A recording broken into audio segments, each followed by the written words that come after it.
after you'd had all those procedures and then you were back home and finally on the mend, how long would you say it took to start to, go out, to start to regain doing things that you wanted to do? I know you said about the interruption from work, roughly 3 months. Yes. But I'm talking about your general lifestyle and what you were able to do when. Can you remember how that recovery process went?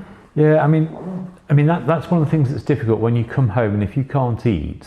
My wife, who was just brilliant through the whole process, but actually that thing about eating together as a family, and you take that away and you don't realise how significant it is.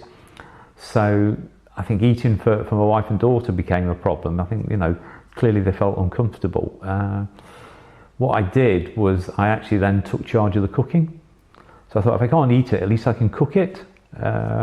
So it engaged me in that process and really enjoyed that. Wow, that's quite surprising. Because a lot of people, if they're not eating, they would want to kind of avoid the idea of food. Don't get involved with it. But you took the opposite approach. Yeah, because you can't avoid it. So actually just get in there, and it was something actually I could do as well whilst I was at home. Yeah.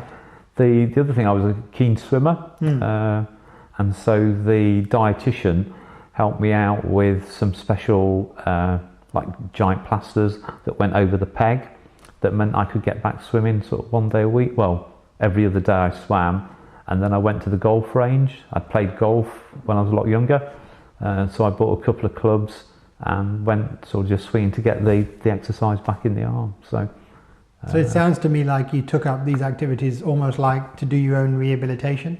Yes, yeah, and I got some physiotherapy as well, which was really good in just terms of telling you what to do. I think that's the key bit, because you know your arm's stiff, your neck's stiff. Yeah. What can you do, and practical things that you can do, because people tend not to do the exercises that they're told. Well, I was actually curious about that because there's certain types of advice and like physio where you do prescribed exercises. Yeah.